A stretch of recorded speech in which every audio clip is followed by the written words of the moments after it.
Hey everybody, welcome back to the Shade Tree.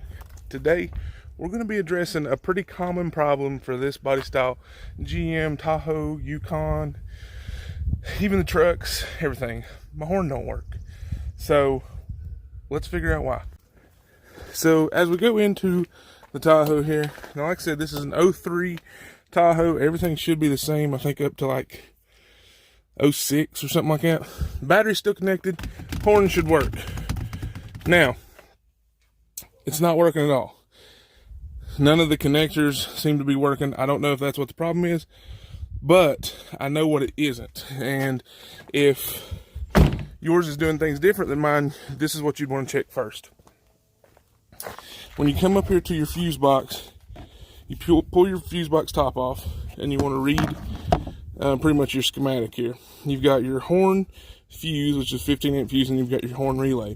Now what you would want to do is you would want to check your relay, check your fuse, and you can do that with one of them little multimeters or anything like that, just to make sure that your grounds and everything's getting power and your horn's actually working. Now, the reason that I'm not doing that is because I know my horn works. Two reasons. One is I have it set up to where when I lock the car, the horn beeps. So I know the horn is getting power. Also, sometimes when the steering wheel is turned to a certain angle, the horn will work. So that tells me that it's getting power to the horn. So I don't need to worry about my fuse. I don't need to worry about my relay. So what I'm wondering is if the contacts behind the pad either are corroded, years and years of cleaning and things like that on your steering wheel, Armor All, it can gum up everything, and pretty much the connection, it's like a closed and open circuit. When the horn's not pressed, it's open, so it's not working. When you push on it, it closes it, grounds it, and makes it work. I'm not an electrician. I don't know how all that works, but I do know the difference in open and closed circuits. So I'm wondering if it's that. Another thing that it could be, and I don't know what the name of it is, if you do, drop it in the comments down below, is there's a little spring mechanism in there that when you push it in, it's supposed to get power to those connect contacts, and that's how it grounds. I've seen that could be an issue. So what we're going to do is we're going to pop the pad off, check it out, and take a look. All right, I know this is like a terrible angle, but this is pretty much the only one I can get. So to remove this front pad off of your steering wheel, you're going to see these two holes on each, one hole on each side. You got one here, and then there's one on the opposite side there. What you're going to want to do is you're going to want to take a punch or anything small that you can fit in there, and you're going to want to push. And while you're pushing, you should be able to pull the pad off. Let's see, you got to hit there's a certain little spring you got to hit. Also, remember to disconnect your negative battery terminal when you're doing this. Airbags are not fun.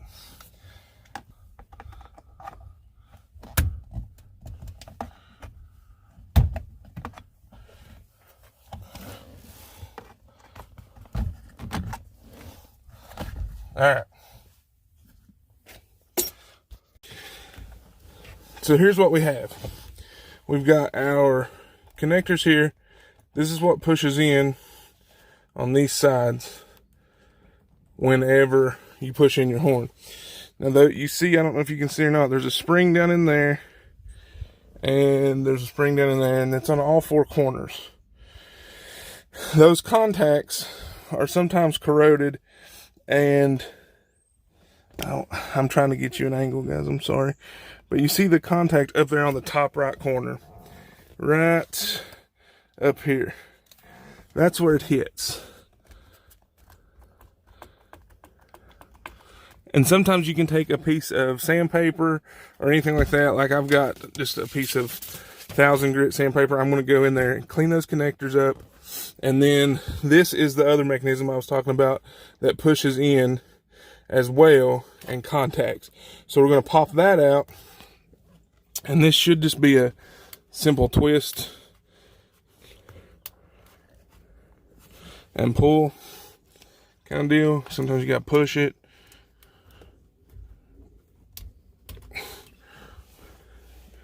And then you pull that out and you should have a spring. Now you can see there's a little bit of corrosion on that. So we'll just hit that with the 1000 grit sandpaper too. Clean these up, and I think that's going to fix our horn problem. Let's see what we get. Okay, so I took just, like I said, a little tiny piece of sandpaper, took it to the end of that little mechanism there, and then I went around to each four corners and tried to hit them the best I could. When you got gorilla hands and trying to do stuff in small spaces, you do whatever you can. So before I actually pop this back on, I'm going to go ahead and reconnect the battery cable, and then we'll hit this and see if it works. My wife's probably going to get mad at me because she's working and the dogs are going to bark. Oh well, alright, see you in a little bit. Give me just a second. Let's reconnect the battery. So I just reconnected the battery. Let's see. So it should, even without the key in. Nope. Nope.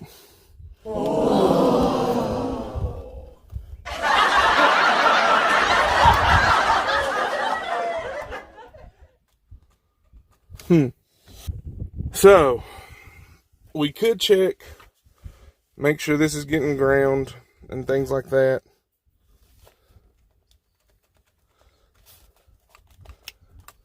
All right, there we go.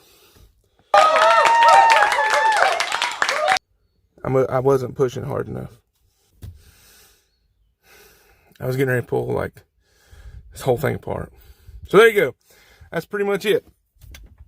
We're going to pop this center section back on, and we should have a working horn. Yeah, not too bad.